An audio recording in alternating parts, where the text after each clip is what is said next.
Hare Nama Hare Nama eva kevalam Kalo nasteva nasteva nasteva gatiranyata.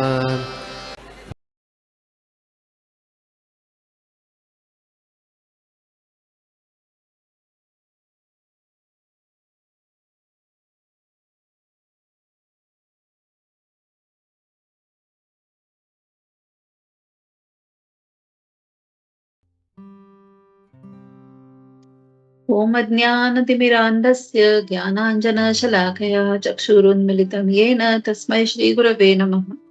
श्रीचैतन्यमनोभीष्टं स्थापितं येन भूतले स्वयं रूप कदा मह्यं ददाति स्वपदान्तिकम्। वन्देऽहं श्रीगुरो श्रीयुतापदकमलं श्रीगुरून् वैष्णवांश्च श्रीरूपं साग्रजातं सहगणरघुनाथान्वितं तं सजीवम् साद्वैतं सावधूतं परिजनसहितं कृष्णचैतन्यदेवं श्रीराधा कृष्णपादान् सहगणललिता श्रीविशाखान्वितांश्च। हे कृष्ण करुणा सिन्धो दीनबन्धो जगत्पते गोपेश गोपिका कान्त राधा कान्त नमोस्तुते। तप्त काञ्चन गौराङ्गी श्रीराधे वृन्दावनेश्वरी वृषभानुसुते देवी प्रणमामि हरिप्रिये। वाञ्छाकल्पतरुभ्यश्च कृपा सिन्धुभ्य एव च पतितानां पावनेभ्यो वैष्णवेभ्यो नमो नमः। जय श्री कृष्ण चैतन्य प्रभो नित्यानंद श्री अद्वैत गदाधर श्रीवासादि गौरभक्तवृंद। हरे कृष्णा कृष्ण कृष्ण हरे हरे हरे राम राम राम हरे हरे। हरे कृष्ण। तर आज आपण जे आहेत भगवद्गीतेचे 4थ्या अध्यायातले श्लोक नंबर 38 पासून पुढे बघणार आहोत। तर 38वा श्लोक मी वाचते आहे। 4था अध्याय जो आहे ज्ञान कर्म संन्यास योग, 4था श्लोक मी 38वा श्लोक मी वाचते आहे। तर रिपीट करायचं असेल तर कोणी मागे म्हणू शकता। नहि ज्ञानेन सदृशम नहि ज्ञानेन सदृशम् पवित्रम इह विद्यते पवित्रमिह विद्यते तत्स्वयं योग तत्स्वयं योग संसिद्धः संसिद्धः कालेन आत्मनि विन्दति। कालेन आत्मनि विन्दति। माताजी तुमच्याकडे ओपन आहे भगवद्गीता मराठी? आहे मग त्याचं ट्रान्सलेशन वाचाल ना त्याची या जगात? हो, या जगात दिव्य ज्ञानासारखे विशुद्ध आणि उदात्त असे इतर काहीही नाही। असे ज्ञान म्हणजे सर्व सिद्धींचे परिपक्व फळ आहे। जो भक्तियोगाच्या आचरणामध्ये निपुण झाला आहे तो योग समयी स्वतःमध्येच या ज्ञानाचे आस्वादन करतो। थँक्यू सो मच माताजी। तर आता या श्लोकामध्ये आतापर्यंत आपण बघितलं आहे की भगवान अर्जुनाला सांगत आहेत की अर्जुन तुला या दिव्य ज्ञानाचा प्राप्ती केल्याने काय मिळणार आहे, तर त्याला मोक्ष मिळणार आहे।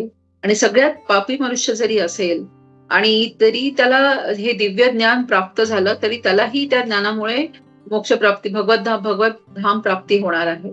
तसं मग आपल्याला गोपीनाथ प्रभूजींनी मागच्या क्लासमध्येही त्याची उदाहरणासहित आपल्याला एक्सप्लेन केलेलं। त्यांनी जसं वाल्या कोळी मृगहारी यांची उदाहरण देऊन आपल्याला सांगितलं किती पापी मनुष्य असेल पण हे दिव्य ज्ञान नारद मुनींसारखे गुरु त्यांच्या आयुष्यात आल्यावर त्यांना मिळाल्यानंतर त्यांची कशी त्या भगवतधाम प्राप्तीकडे वाटचाल सुरू झाली हे आपण मागच्या क्लासेसमध्ये ऐकलं आहे। तर आज आपण बघतो आहोत की आता भगवान काय सांगत आहेत पुढे। ते भगवान आपल्याला असं सांगतायत की हे ज्ञान कसं प्राप्त करता येतं हे ते सांगतायत। आतापर्यंत दिव्य ज्ञान का दिव्य आहे आणि त्याच्यामुळे कसा उद्धार होतो पापी लोकांचाही होतो, ऍट द सेम टाइम जे भक्तिभावाने करतात त्यांचा तो होतोच, पापी लोकांचाही होतो। म्हणजे हे कसं दिव्य आहे आतापर्यंत त्यांनी सांगितलं। आता हे पुढे सांगतायत की हे दिव्य ज्ञान जे आहे ते प्राप्त कसं करतायत। हे दिव्य ज्ञान महान आहे हे तर आपण आतापर्यंत बघितलं। तर इथे ते म्हणतायत की एखादा योगी हजारो कैक वर्षांसाठी किंवा कैक पार त्याच्या पूर्वजन्मांपर्यंत पासून तो तपस्या करतो. किंवा आपणही काही हजारो वर्ष काही पूर्वजन्म आपणही तपस्या केली असेल, यज्ञ केले आहेत आपण, दान धर्म देखील आपण केलेला आहे, अनेक शास्त्र पण आपण वाचलेली आहेत. हे आपल्याला काही आठवत नाही आता, पण आपण हे सगळं केलेलं आहे. आणि हे सगळं कर्म नंतरच हे जे दिव्य ज्ञान आहे ते आपल्या मनामध्ये किंवा हृदयात उदित होतं. तर यावरून एक मात्र नक्की समजतं काय, की हे दिव्य ज्ञान मिळवणं, हे जे आध्यात्मिक ज्ञान आहे हे मिळवणं, हे तेवढं सहजासहजी सोपं नाही ना. की आपल्या वाट्याला ते आज आलंय ह्याचा अर्थ नक्कीच आपल्या काही पाठीशी अशी पूर्वकर्म, पूर्वनियोजनं आहेत, की आपल्यापर्यंत हे ज्ञान आपल्यापर्यंत पोहोचलेलं आहे. भगवद्गीता आपण आज अभ्यास करतो आहोत. तर हे एवढं सोपं सहज नाही, म्हणजे त्याला एवढं इझिली घेऊ नये आपण, की हे मला खूप सहज सोप्यारित्या आज मिळत आहे, तर आपण लाईटली त्याला म्हणजे असं थोडक्यात असं घेऊ नये, असं त्यांचं इथे म्हणणं आहे. की ते काय म्हणतात इथे, की नाही ज्ञानेन सदृशम पवित्रम इह विद्यते. म्हणजे निश्चितपणे ज्ञानाशी तुलनेत पवित्र या जगतामध्ये काय आहे, तर हे दिव्य ज्ञान आहे, आध्यात्मिक ज्ञान आहे, ते सर्वात पवित्र आहे आणि दिव्य पण आहे. तत्स्वयं योग संसिद्ध कालेन आत्मनि विंदती. म्हणजे एक भक्तीमध्ये जो योगी आहे, जो सिद्ध झाला आहे, तो योग्य समयी स्वतःमध्ये त्याचं आस्वादन करतो. म्हणजे ती योग्य समय, तो वेळ येणं ही खूप गरजेचं आहे. एक योगी जरी असला तरी त्या पर्टिक्युलर त्या वेळेची वाट बघणं किंवा ती वेळ येणं हे खूप गरजेचं आहे. तर आपण हे बघू शकतो, की आपण आज गोपीनाथ प्रभूजी आपल्यासाठी एवढा छान हा भगवद्गीता मराठीचा सत्र घेतात, स्वतः प्रिपेअर करतात, ऑफिसवरनं येऊन वीकडेज मध्ये आपल्यासाठी तो सत्र ते घेत असतात. आपल्याला काय करायचं असतं, फक्त मोबाईलच्या एक क्लिकवर तो क्लास कनेक्ट करायचा असतो, है ना. तर आपण हे जे त्यामुळे आपण हे जे ज्ञान आपण घेतो आहोत, ते आपण आता नक्की हे ज्ञान कसं मिळतं, कुठे मिळतं, हे आपल्याला आता समजलंय, की आपण या भगवद्गीता कक्षामध्ये जेव्हा जोडतो, तेव्हा हा ज्ञान कर्म संन्यास योग म्हणजे भगवान नक्की आपल्याला काय सांगतात, तो आपल्याला अभ्यास करायची एक किंवा आपल्याला समजून घ्यायची ही जी आपल्याला मिळालेली संधी आहे, त्याचा आपण पुरेपूर फायदा करून घेतला पाहिजे. कारण ह्याच्यावरून आपल्यालाही समजते, की भगवान स्वतः सांगतात, की हे सहज इझिली न मिळणारी गोष्ट आहे. काही अशा पूर्वसंचित कल्पना कर्म आहेत आपली, त्यामुळे आपण ह्या ऍटलिस्ट ह्या दिव्य ज्ञानापर्यंत, हा दिव्य ज्ञान हा शब्द ऐकण्याच्या तरी आपण कॅपेबल झालो आहोत, आपण लायक झाले आहोत. आपल्याला आध्यात्मिक ज्ञान आणि भौतिक ज्ञान ह्यातला फरक समजायला लागलेला आहे, राईट. तर आता पुढे काय सांगताहेत, की हे दिव्य ज्ञान म्हणजे अध्यात्म ज्ञान होय, म्हणून दिव्य ज्ञाना इतके विशुद्ध आणि उदात्त असे इतर काहीही नाही. म्हणजे एक मनुष्य जन्मात आल्याच्या नंतर आपल्याला एखादी गोष्ट अशी विशुद्ध वाटू शकते. फॉर एक्झाम्पल कुठली एखादी गोष्ट आपण गेली XYZ, तर आपल्याला ती खूप मोठी वाटू शकते. पण म्हणणं असं आहे यांचं इथे, भगवान म्हणतात आपल्याला, की ह्या दिव्य ज्ञानाशिवाय उदात्त आणि विशुद्ध म्हणजे शुद्ध, अतिशय शुद्ध असं दुसरं काहीही या जगात नाही, पृथ्वी तलावर नाही. तर पवित्र करणाऱ्या या दिव्य ज्ञानाचा, पवित्र करण्याचा जो आहे या जगतामध्ये काहीच नाही, आता आपण बघितलं. आणि खूप म्हणून त्याला काय म्हटलंय, खूप रेअर आहे ना, इझिली सगळ्यांपर्यंत नाही येते, खूप रेअर लोकांपर्यंत. बघा आजही आपण क्लासमध्ये 4च लोक आहोत, त्यामुळे म्हणूनच त्याला रेअर असं म्हटलं आहे, की खूप कमी जणांना ही संधी मिळते आणि खूप कमी जण या संधीचा फायदा देखील घेतात, है ना. कारण यांनी म्हटलं आहे इथे, की तत्स्वयं योग संसिद्ध. म्हणजे काय, की भक्तीमध्ये जो सिद्ध आहे किंवा स्थिर आहे त्यालाच हे प्राप्त होतं. हा योग म्हटला आहे, हा कुठल्या योगाबद्दल म्हणतायत इथे, भक्ती योगाबद्दल म्हणतात. तर असंच बसल्या बसल्या हे होत नाही, राईट. आपल्या त्याच्यासाठी एफर्ट्स, बिना मेहनत काही मिळत नाही म्हणतात ना, तसं हे दिव्य ज्ञानाबद्दल पण आहे. जरी आपली योग्य वेळ आली आहे आत्मसात करण्याची, तर त्या वेळेचा आपण तो फायदा घेणं किंवा रादर त्या वेळेत आपण ते काम करणं हेही तितकंच महत्वाचं आहे. जेणेकरून आता जसं मी मगाशी म्हटलं, की त्याला लाईटली घेता कामा नाही, आपल्याला इझी मिळतंय म्हणून आपण त्याला सहज सोप्या रीतीने घेतो. तसं न घेता या दिव्य ज्ञानाचं महत्व समजून आपण त्याच्याकडे त्या दृष्टिकोनातून बघून त्याचा आत्मसात आपण केलं पाहिजे. तर एक महाराज त्यांच्या लेक्चरमध्ये असं म्हणतात, की भगवान काय करतात, प्रत्येक जीवाला अगदी मुंगीपासून ते हत्तीपर्यंत काय खायचं, काय प्यायचं, किती खायचं, किती प्यायचं, या सगळ्याचं ज्ञान देतात बाय डिफॉल्ट. म्हणजे मनुष्याच्या काय म्हणतात त्याला, बालकाला म्हणजे नवीन जन्माला येणाऱ्या बालकाला स्वतःच्या पायावर उभं राहायला 1 वर्ष वेळ लागतो, है ना, हळूहळू करता करता करता. पण जी अगदी जनावरं आहेत, गाय, बैल, हरिण किंवा जंगलात जन्माला येणारी काही आपल्या ज्या जनावरांची जी लहान काय म्हणतात त्याला, नवजात बालकं असतात, ती काही सेकंदातच, काही क्षणातच स्वतःच्या पायावर उभी राहतात. म्हणजे हे सगळं ज्ञान देवाने आपसुकच प्रत्येक जीवाला दिलेलं आहे. पण हे आपण आज जे दिव्य ज्ञानाबद्दल जो अभ्यास करतोय आपण किंवा जे जाणून घ्यायचा प्रयत्न करतोय आपण, जोपर्यंत तोच जीव भगवंताला प्रणाम करत नाही किंवा रोजच्या आहारामध्ये प्रसाद ग्रहण करत नाही किंवा भगवंताच्या पवित्र नामाचा जप करत नाही, तोपर्यंत काय होतं, भगवंत स्वतःविषयीचं ज्ञान त्याला देत नाही. भौतिक ज्ञान तर त्यांनी त्याला जन्मतः सगळं दिलेलं आहे. हे आई, ही वडील, हे बाबा किंवा ही मावशी, आत्या, असं आपल्याला वस्तू नाही मिळाली एखादी गोष्ट तर हट्टीपणा कसा करावा, कसं रडावं, कोणी हसवलं तर कसं, हे बाय डिफॉल्ट नॉलेज आहे. पण भगवंताविषयीचं जे हे आध्यात्मिक ज्ञान आहे, हे प्राप्त करण्यासाठी जोपर्यंत आपण भगवंताला, हाच जीव भगवंताला प्रणाम करत नाही, त्याचे आभार मानत नाही किंवा त्याच्या नामाचा जप करत नाही, तोपर्यंत भगवंत स्वतःहून त्याच्या हृदयामध्ये त्याला स्वतःविषयीचं ज्ञान उदित करत नाहीत. आणि हाच जीव जेव्हा भक्ती करतो किंवा हे आपण जे काही भक्ती मार्गाचे 9विधा भक्तीचे प्रकार आहेत, ह्या ज्ञानाचा, दिव्य ज्ञानाकडे जाण्याचा प्रयत्न करत असतो, तेव्हा त्याला ही हृदयातून अनुभूती आपोआप यायला लागते, है ना. म्हणून म्हटलं मगाशी मी की बसल्या बसल्या सहजगत्या हे होत नाही, तर त्याच्यासाठी काही एफर्ट्स आपल्यालाही टाकावे लागतात. आता इथे म्हटलं आहे शेवटी, कालेत मानी विंदती, म्हणजे कालेन आत्मनी विंद, योग्य समयी स्वतःमध्ये आस्वादन करतो.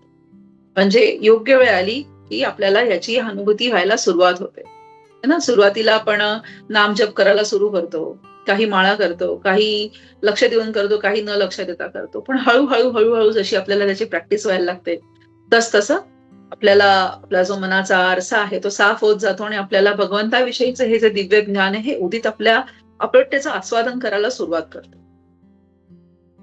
तर त्यासाठी पण काही मानदंड दिलेले आहेत, म्हणजे काही स्टेप्स दिलेले आहेत. आणि त्या मानदंड पाळण्यासाठी आपल्याला काय करावं लागते, थोडीशी मेहनतही त्याच्यात करावी लागते. म्हणजे भक्तियोग सुसुखम कर्तुम अव्ययम असं जरी म्हटलं असेल, की आरामात, शांतपणे, सुखाने करता येण्यासारखी भक्ती आहे. होय, नक्कीच आहे.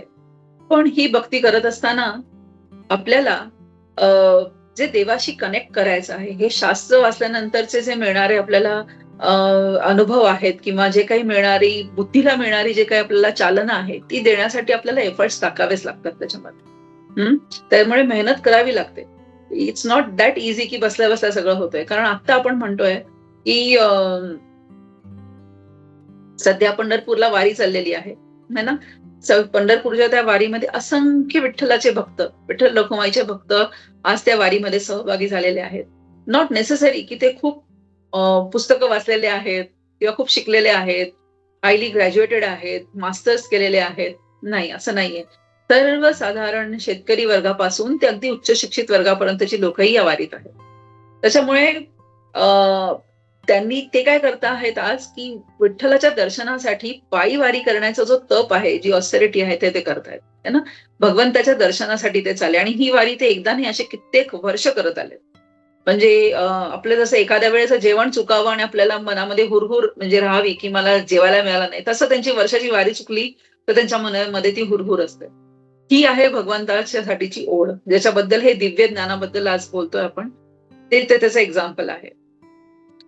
जेव्हा आपण पूर्ण एकाग्र चित्ताने भगवंताचं नाव घेतो, तेव्हा त्या दिव्य ज्ञानाची आपल्याला अनुभूती यायला सुरुवात होते. का? कारण शास्त्रामध्ये म्हटलं आहे, कलियुग धर्म जो आहे तो आहे संकीर्तन. त्यामुळे नाम आणि नामी यांच्यात काही अंतर नाही. म्हणजे भगवंत स्वतः आणि त्यांचं नाव, त्याच्यामध्ये काही अंतर नाहीये. त्यामुळे आपण ज्या वेळेला पूर्ण एकाग्र चित्ताने भगवंताचं नाम घेतो, त्यावेळेला आपल्याला आपोआपच त्याची अनुभूती यायला सुरुवात होते. आणि देवाचं नाव हे कशासाठी आपण घेतो, तर त्याचं एकमेव उत्तर आहे की देवाचं नाव आपण देवाचं म्हणजे भगवंताचं प्रेम प्राप्त करण्यासाठी घेतो. ही भक्ती योगाची संकल्पना आहे. काही वेळेला आपण देवाचं नाव घेत असतो तेव्हा आपल्याला काही मटेरियल मोटिवेशन्स पण असतात त्याच्या मागे.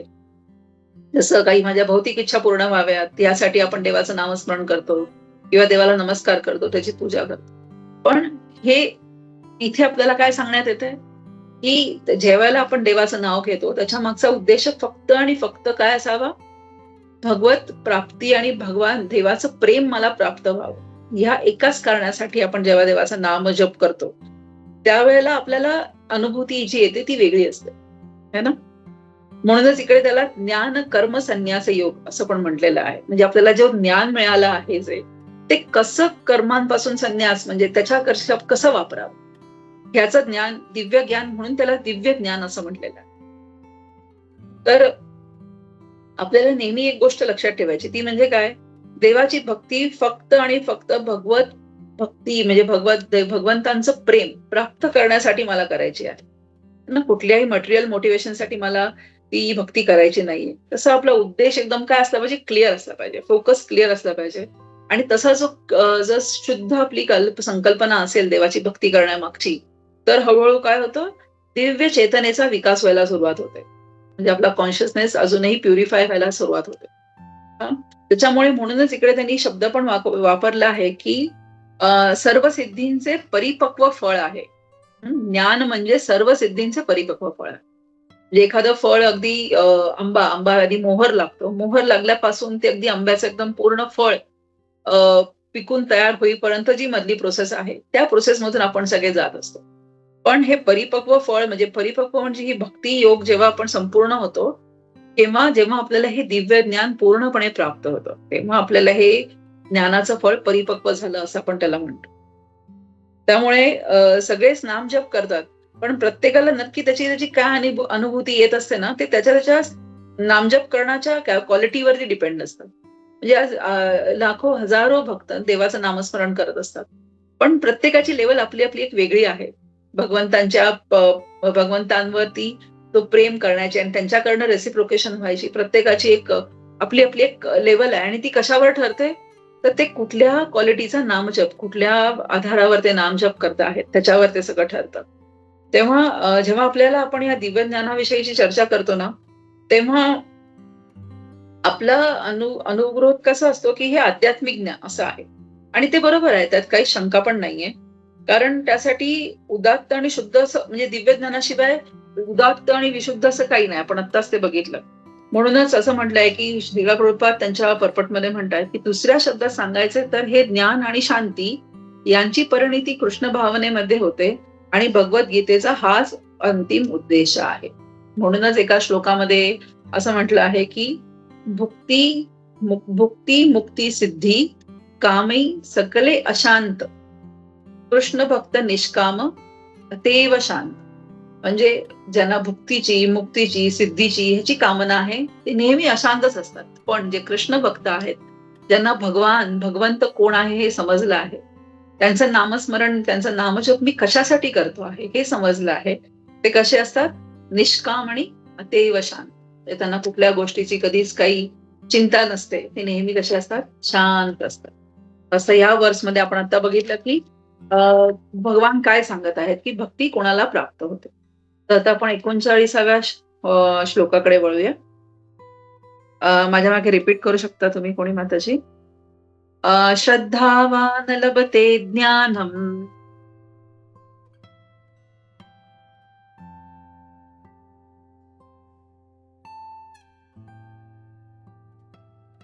सॉरी, माझं म्यूट झालं तेवढं.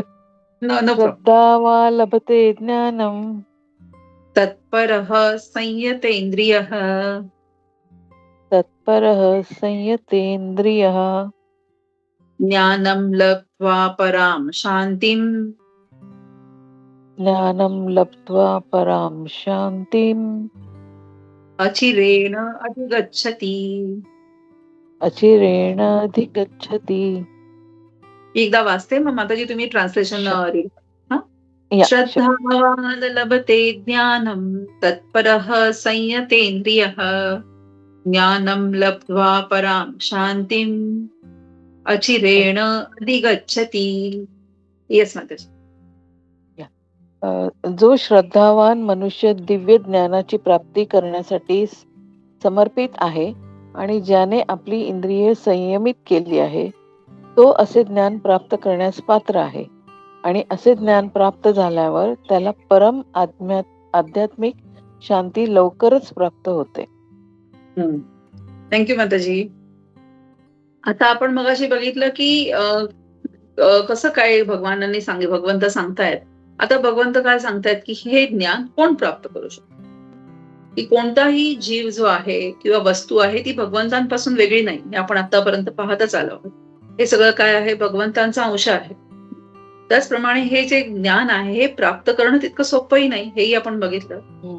तर आता आपण बघू की हे जे ज्ञान आहे ते आपण कसं प्राप्त करू शकतो, किंवा कोणता व्यक्ती हे ज्ञान प्राप्त करण्यासाठी एलिजिबल आहे. जसं कोणाला आता आपण बघतो की MBBS करायचं तर त्यांना नीट एक्झाम एंट्रन्स द्यावी लागते. कोणाला इंजिनिअरिंगला जायचं त्यांना CET द्यावी लागते, किंवा काय त्यांना बाकीच्या एक्झाम्स द्याव्या लागतात.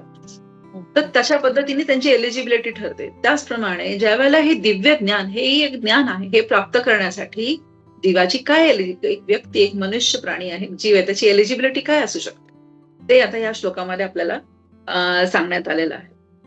श्रीकृष्णांवर दृढ विश्वास असणारा श्रद्धावान मनुष्य असे कृष्ण भावनाभावी ज्ञान प्राप्त करू शकतो.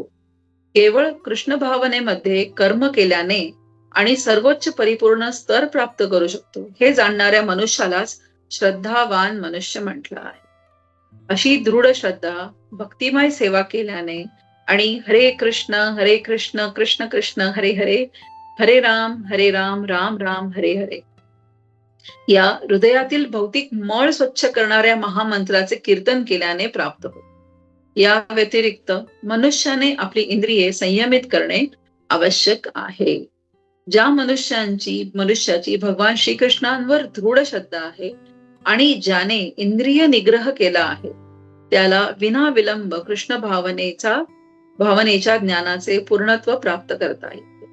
अगदी छान पद्धतीने त्यांनी इथे सांगितलेलं आपल्याला की हे ज्ञान कोण प्राप्त करू शकतो. इथे भगवान काय करत आहेत, ज्ञानवान लभते इथे काय म्हणताय, श्रद्धावान लभते ज्ञान.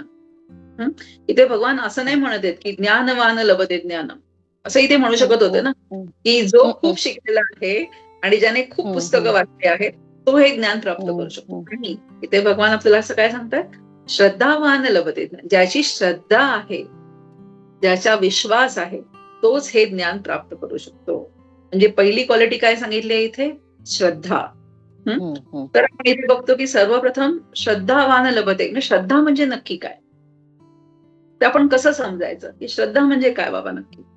तर आपण त्याचा समजण्याचा थोडासा प्रयत्न करूया की श्रद्धाचा अर्थ होतो की फेथ किंवा विश्वास, म्हणजे टेक्निकल टर्म्स मध्ये आपण. तर प्रत्येक जीवात्मामध्ये ही श्रद्धा काय असते, बाय डिफॉल्ट असते. ती कुठल्या ना कुठल्या गोष्टीवर त्यांचा विश्वास असतो, प्रत्येकाचा असतो, तुमचा आमचा सगळ्यांचाच असतो. म्हणजे कोणीतरी एक व्यक्ती, कोणतीही व्यक्ती म्हणजे बिना विश्वास या जगात जगतच नाही कधी.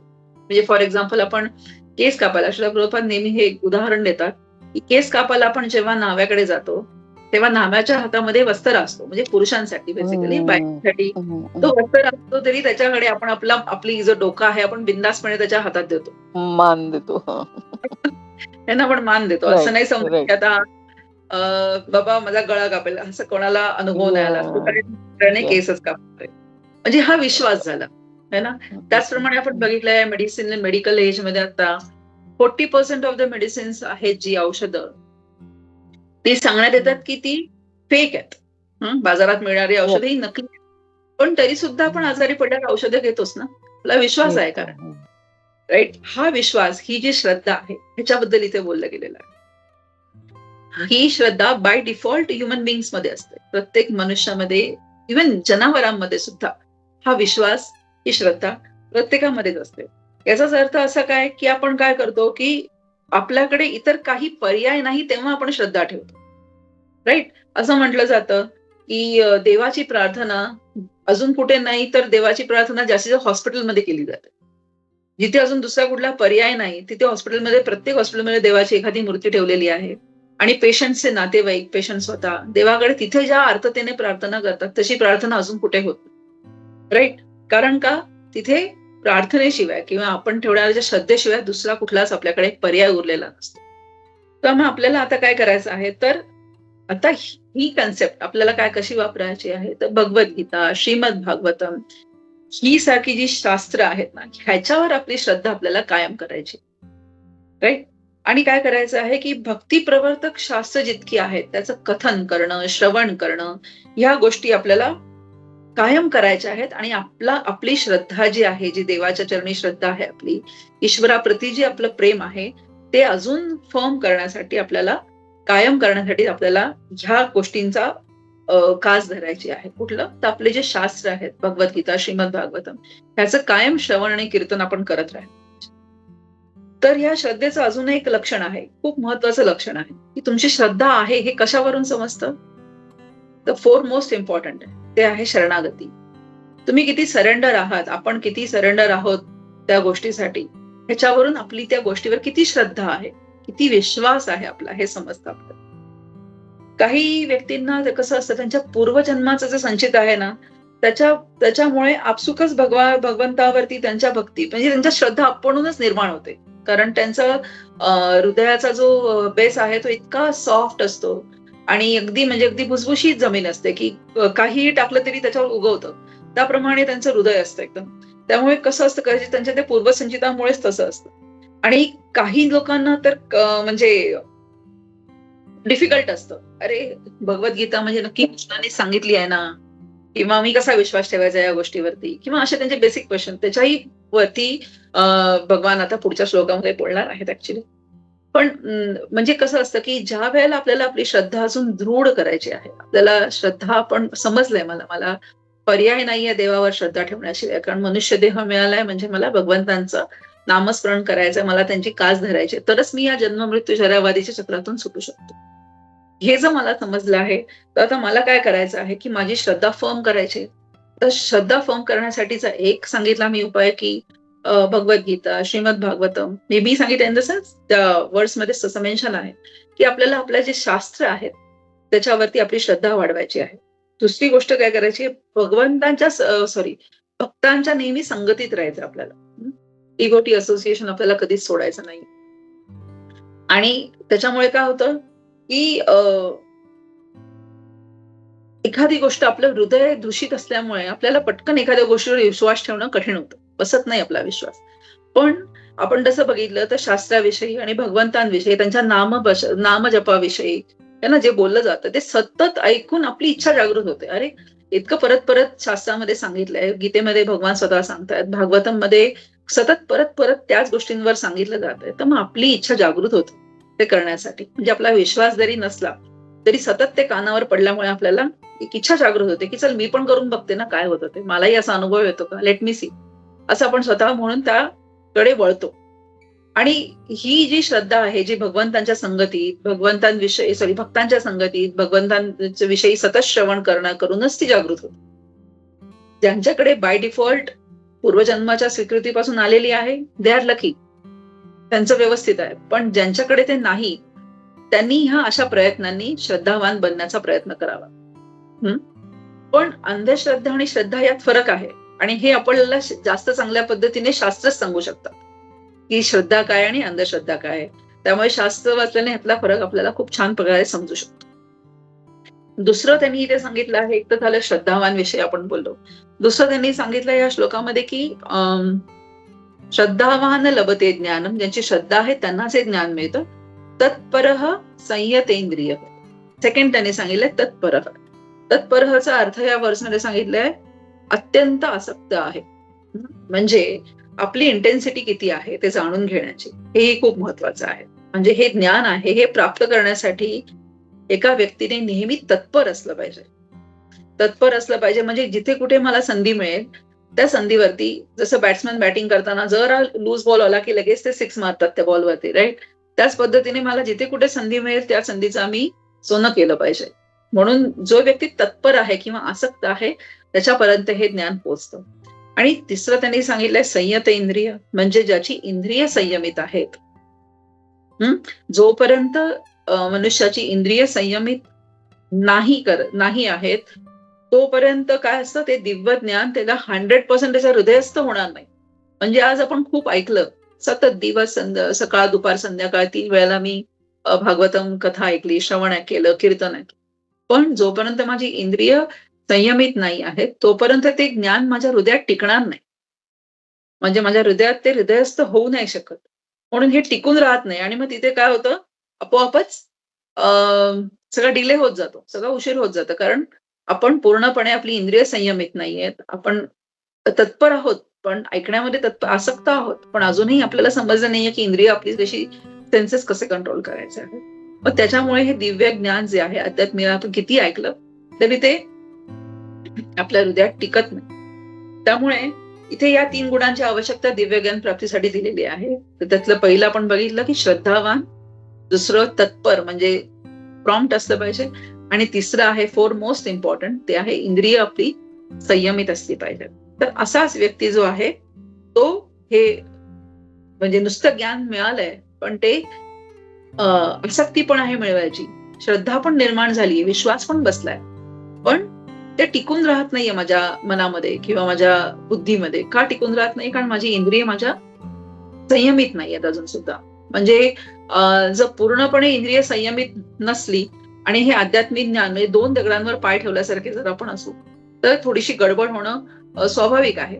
त्यामुळे आता आपण जर ह्या भौतिक जगामध्ये राहतो आहोत, त्यावेळेला आपल्याला इंद्रिय स्वतःची पूर्ण 100% कंट्रोल करता येणं मुश्किल आहे. पण म्हणूनच श्रील प्रभुपादांनी काय सांगितलंय, की डाउटेल युअर सेन्सेस. म्हणजे तुम्हाला कंट्रोल नाही करता येत, तर तुमचे सेन्सेस तुम्ही देवाच्या, भगवंताच्या सेवेसाठी वापरा. म्हणजे टंग कशी सॅटिस्फाईड कराल, जिभेचं सांत्वन कसं कराल, तर प्रसाद ग्रहण करून, है ना, या पद्धतीने डोळ्यांचं सॅटिस्फॅक्शन, डोळे आहेत तुमचे, ह्या सेन्सेसला तुम्ही कसं कंट्रोल कराल, तर भगवंताचं दर्शन घेऊ. गोपीनाथ प्रभूजी मध्ये सांगत असतात आपल्याला, तुमचं सेन्सेस नोज है ना, हे तुमचे स्मेलिंग सेन्सेस आहे, हे तुम्ही कसे कंट्रोल कराल, तर भगवंतांच्या चरणाची तुळस किंवा फुलं ह्याचा सुगंध घेऊ. तर जर तुम्ही तुमचे सेन्सेस कंट्रोल नाही करू शकत आहात, पण तुम्ही ती डवटेल करताय, म्हणजे तुम्ही त्या भगवंतांच्या सेवेसाठी तुम्ही वापरा.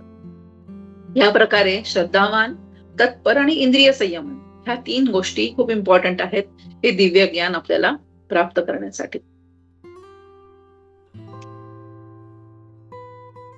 त्यामुळे आणि इथे ह्या वर्समध्येही सांगितलं आहे की भक्तिमय सेवा केल्याने आणि हरे कृष्णाचा महामंत्र जो आहे तो केल्याने काय होतं, हृदयातील भौतिक मळ स्वच्छ करणाऱ्या महामंत्राचे कीर्तन केल्याने म्हणजे भौतिक जो मळ आहे हृदयातला तो साफ होण्यास मदत होते. आणि म्हणूनच एक नाव जे आहे हरे कृष्णाचा जो हा महामंत्र आहे, हरे कृष्ण कृष्ण कृष्ण हरे हरे, हरे राम राम राम हरे हरे, हा एक नाव जे आहे हे अनंत जन्माची कर्म नष्ट करत आहे आपल्या. म्हणजे किती तीव्रतेने आपण देवाच्या जवळ जातो आहोत हे चॅन्टिंग केल्याने. ह्याचं कन्व्हिक्शन जेव्हा मला येतं, किंवा मनुष्य जीवाला जेव्हा ज्याची बुद्धी खूप स्ट्रॉंग आहे त्या व्यक्तीला जेव्हा ह्याचं कन्व्हिक्शन येतं, ती श्रद्धा वाढते, त्यावेळेला तो काय करतो की एखादाही दिवस तो नामस्मरण देवाचं चुकवत नाही. का? कारण त्याला कन्व्हिक्शन आलं आहे की एक नाव माझं अनंत जन्माची जी माझी कर्म आहे ती नष्ट करतोय आणि मी अजून अधिक भगवत प्रेम प्राप्तीच्या जवळ जाते.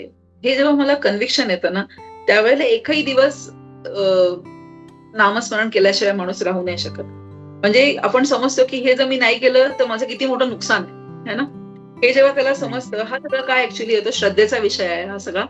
आणि त्याच्यामुळे श्रद्धावान असं म्हटलेलं आहे की ज्याची श्रद्धा आहे या गोष्टीवरती, की ज्याला हे जिस्ट समजलं आहे की मला काय केल्याने काय मिळणार आहे आणि हे काय मिळणार आहे ह्याच्यावर पूर्ण श्रद्धा आहे, विश्वास आहे, तर ते पूर्ण ह्या 3 स्टेप्स फॉलो होऊन अशीच व्यक्ती जी आहे ती हे दिव्य ज्ञान प्राप्त करू शकते. चालेल. हरे कृष्ण.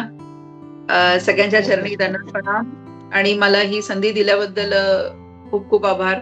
आणि प्रभूजी याच्यात माझे कुठलेही पॉइंट जर म्हणजे राहिले असतील सांगायचे वर्स प्रमाणे, तर कृपया तुम्ही प्रभूजी याच्यात ऍडिशन करू शकता. हरे कृष्ण. भगवद्गीता यथारूढ की जय. श्रील प्रभुपाद की जय.